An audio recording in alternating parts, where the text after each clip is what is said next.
Play clock down to 0. And this is not the way to start a drive.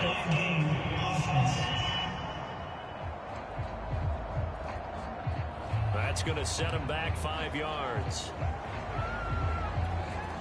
Now they need 15 yards on this series after the delay of game. 1st and 15.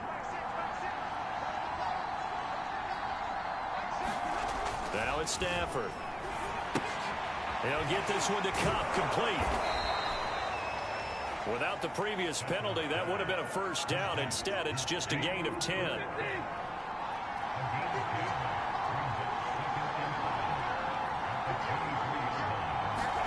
Looking to throw again on 2nd down. Stafford, he'll dump this off to Akers.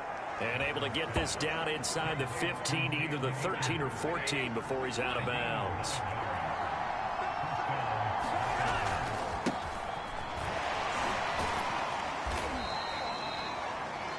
It's a 6-yard pickup, and it gets him to 2nd and 4.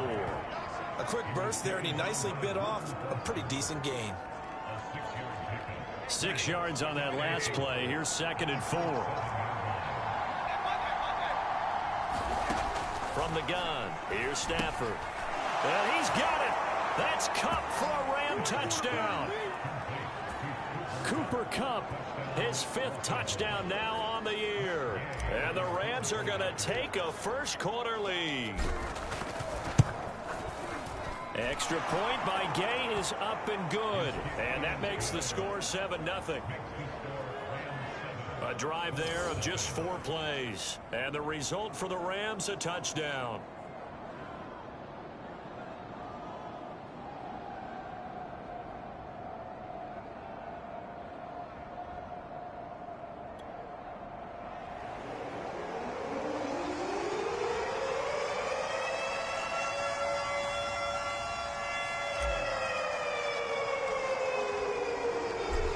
The kickoff unit as they run up and send this one away. Rodgers going to return it from his end zone. And only able to get this to the 19, so probably should have opted for the touchback. Here's Carson Wentz now with the rest of his offensive unit heading onto the field. And he'll look to rebound from the early interception that led to 6 points the other way. And when he threw the interception and he had to come to the sideline, I guarantee his first thought wasn't about the interception itself, but what could result. And I know he was thinking to himself, come on, defense, bail me out. Well, they weren't able to in this situation. Now he's got to go out and atone for it himself, but he can't force things. This will be a gain of about 8 to the 27-yard line. 8 yards the gain on that last run. Here's 2nd and a couple. Wentz going to give this to Taylor, and he'll get to the 29-yard line, brought down there. Well, we always talk about good down and distance, allowing offenses to expand their playbook. Well, 2nd and 2, that means your playbook's wide open. You can run just about anything. But a lot of times, the play caller, he just looks down at his sheet, sees the short yardage runs, and goes to one of those. The UCLA product, Kenny Young, had the tackle.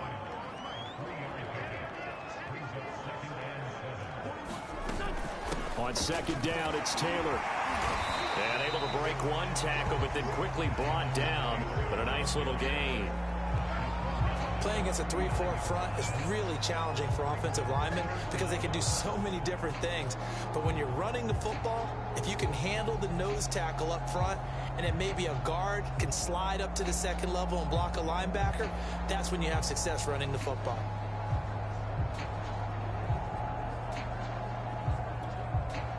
The Rams calling on their nickel set here defensively for 3rd down. Naeem Hines, his first carry. And he's got the first down yardage before he's brought down at the 42.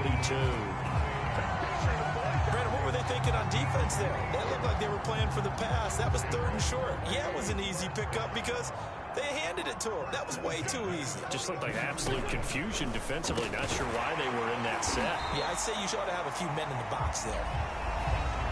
The numbers from last week for Hilton.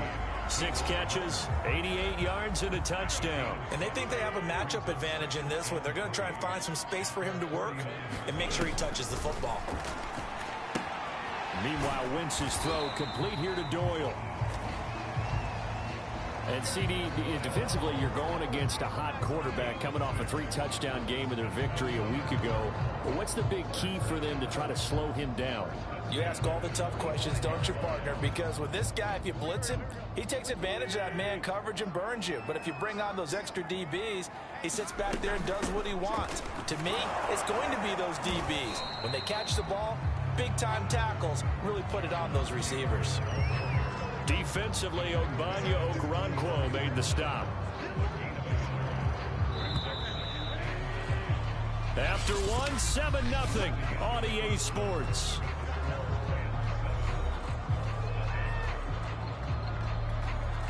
Second and 9 from the 44.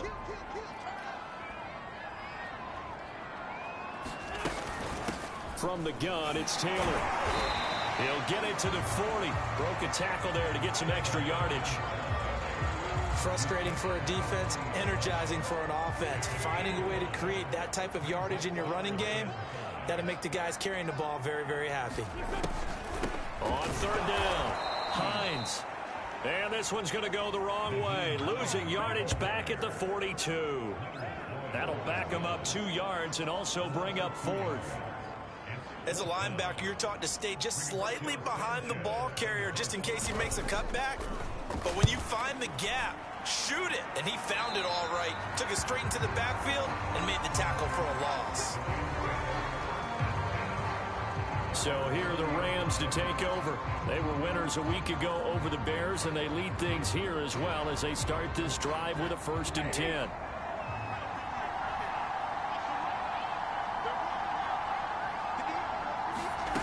A shotgun snap for Stafford.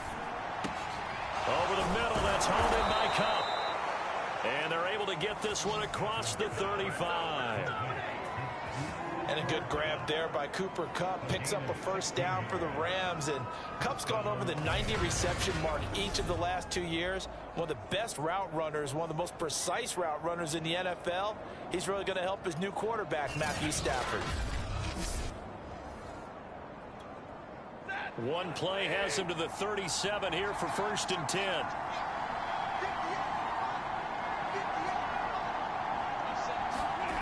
To throw is Stafford. He gets this into the hands of Kupp once again. And he'll have it past midfield almost to the 40 before being taken down. So many times in my career I've heard coaches talk about completions are one thing. But as long as we're there at the catch and we get guys on the ground, we can live with that. But if you're going to give up 10, 12, 15 yards after the catch, then your defense is going to be in a lot of trouble. On 1st down, Stafford here. Going up top for Kupp. And this is caught inside the 5. Touchdown! Cooper Kupp with his 2nd touchdown here in this 1st half. And the Rams add on to their lead.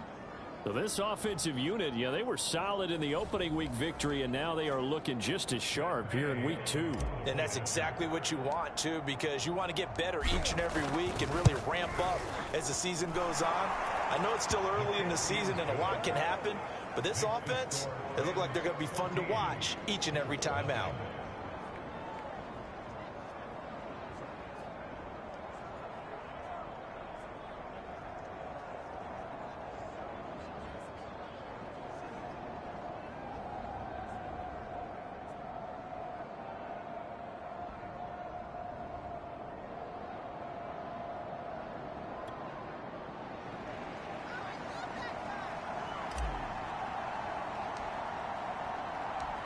Set now to kick this one away, and off it goes.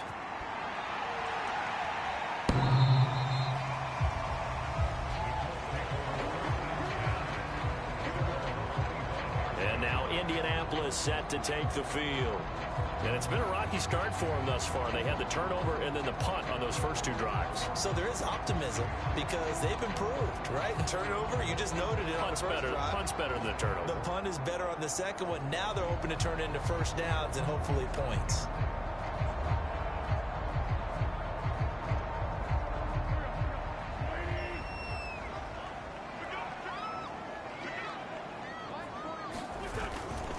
A carry by Taylor to start the drive.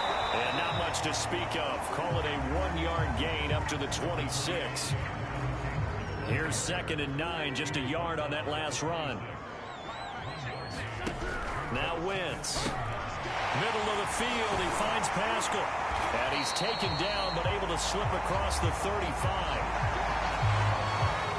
When you struggle on offense, you're looking for anything possible to get you going.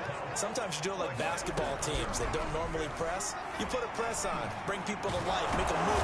And he can't find anywhere to go with it, and he goes down. It'll be a loss of 7 on the sack, and it brings up 2nd. That's a pretty darn good start to his season, huh? A sack in the opener, adds a 2nd one here.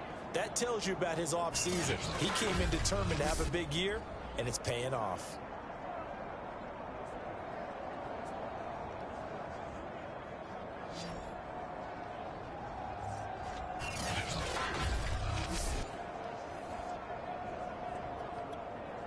A hole to dig out of here, 2nd and 17.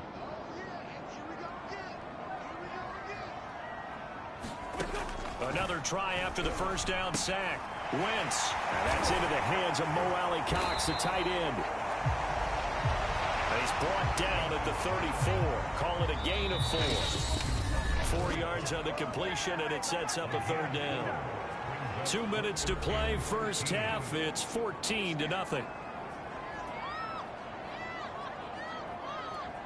A reminder, coming up at halftime, we'll head to Orlando. Standing by there, Jonathan Coachman. He'll have stats and scores from around the NFL in this 2nd week of the regular season. Over the middle here, it's Hilton. And this is going to be another first down as the tackle's going to be made at the Rams' 39. Well, these guys have definitely been outplayed in the first half. I like their countenance. I like the way that they haven't panicked out there, the way they're carrying themselves. They're starting to move the ball. And what you have to do, maintain your poise and start to put together some drives.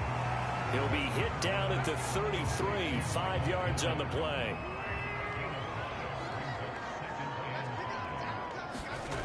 Again, they'll throw with Wentz. A good throw here, finding Pascal. And this is going to be another first down as the tackle's going to be made at the Rams' 21. And now we won't see a play on first down. We're going to get a timeout instead as they get the stoppage with a little over 50 seconds to go in the first half. This offense finding its legs now. Here's another 1st and 10. Here's Wentz to throw. The toss here completed to Pittman. Now the Colts going to burn the 2nd of their timeouts as they get the stoppage with just under 50 seconds remaining in half number 1.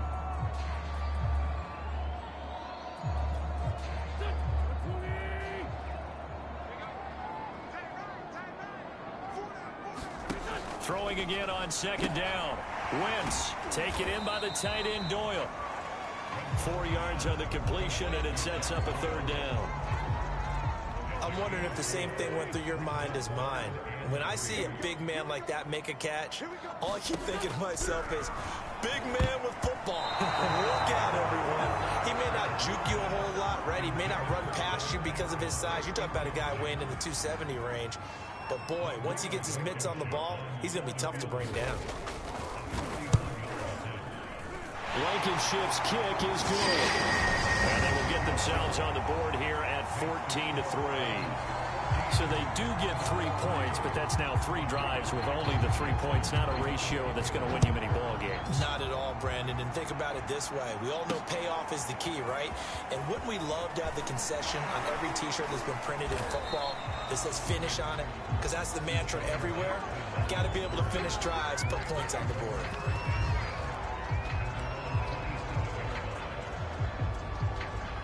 Set to begin their next drive, the Rams offense at the line. And with only 9 seconds remaining, with not much time, we'll see how they play this. And an anxious moment or two there, but they do get him down.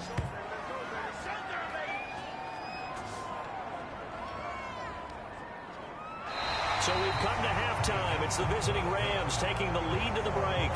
As we send you down to Orlando, where Jonathan Coachman has our EA Sports Halftime Report. Coach.